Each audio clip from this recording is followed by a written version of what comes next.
bago ng buhay. Sir Valfueva. Si Ma'am Cora. Ang Juwala.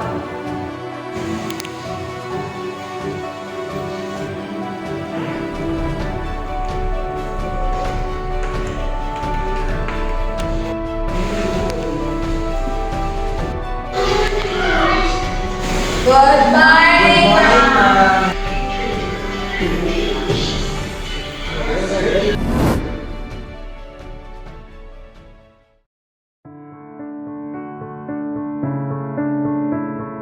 Yung teacher na na-inspire sa ako is si Ma'am Sally.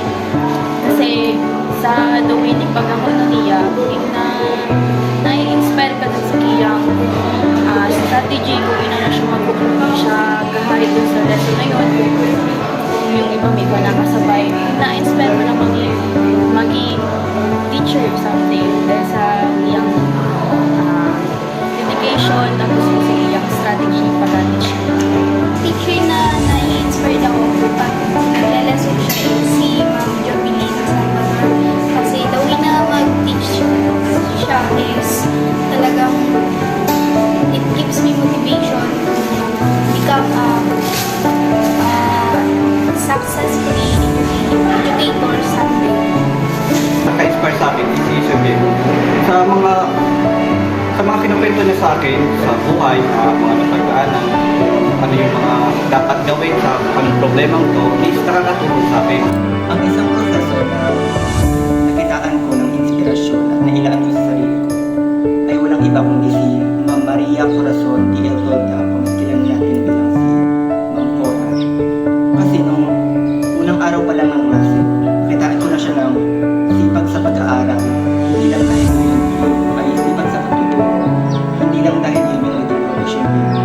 Kundi dahil alam ko na bawat pagtuturo niya, alam kong inilalaan niya lahat ng mga best, lahat ng mga makakaya niya para lahat ng mga estudyante yung tinuturuan niya ay maging katulad din niya, hindi masipag, hindi tumitigil sa pagkapatang pangarap at doon ay umama ko sa kanya. Ako kay Ma'am Merlin Otarpas. Siya ay unang-una siya ay isang magaling, mabuti at balik na guro sa atin. Tapos, dahil sa kanyang mga advices, tulad ng mag-aral ng mabuti sa pagdalo, para naman ito sa amin, para matulungan namin ang aming mga magulang, ay doon ako nagkaroon ng lakas ng loob at motivation para pagpatuloy ko ang aking pag-aaral sa higit ng aking makakaya.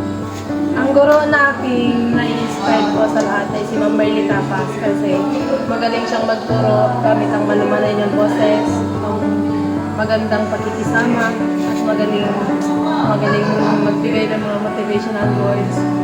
Then, napakabuti niya po.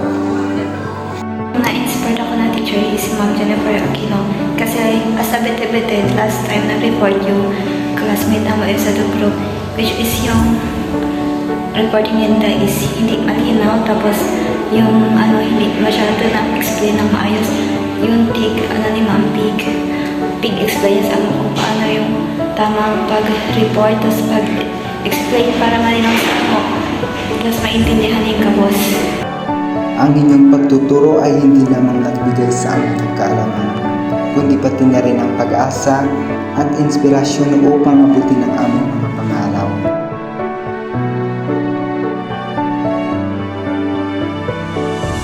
During first year, experience ko lang si Sir Jaymond. Actually, nung first year, alam niyo yun na no choice ka mo sa course na pinili niyo. Ayun. Si Sir Jaymond yung nag-encourage sa amo na magpatuloy lang din yung sapat na nagpiling na ako. Ayun, uya kami sapat na dito dahil sa mga words niya dati. Ayun, nakasusod kami din yun. And sobrang blessed kami na naging advisor na siya sa GMR. Kaya doon ako naman masusunod.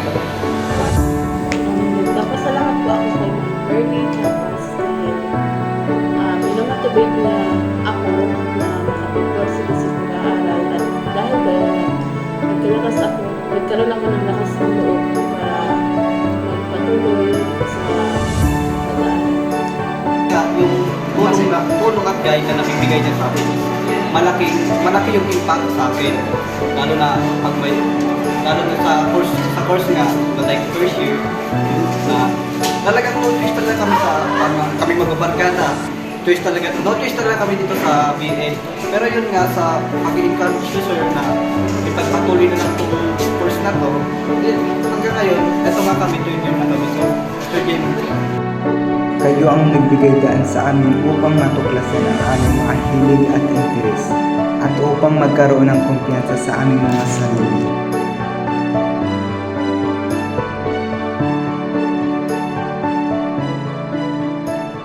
Nagpapasalamat ako sa lahat ng mga guro sapagkat sa kanilang mga ginagawang pagsasakripisyo para lamang matulungan at magabayan ang mga estudyante sa kanilang mga pag-aaral. Nagpapasalamat po ako sa lahat ng guro dahil sa kanilang patuloy na pagbibigay ng kaunawaan at talino sa lahat ng estudyante gustong matuto at mag-aral. Nagpapasalamat po ako sa lahat ng guro sa kanilang dedikasyon at pagmamahal sa pagtuturo. Nagpapasalamat po ako sa lahat ng guro dahil hindi lamang po sila nagtuturo kundi nagbibigay din po sila ng inspirasyon.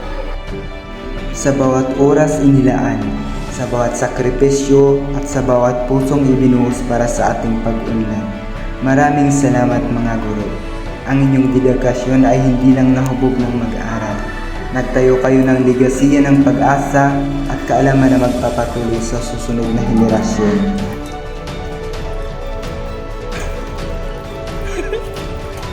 Maraming salamat po!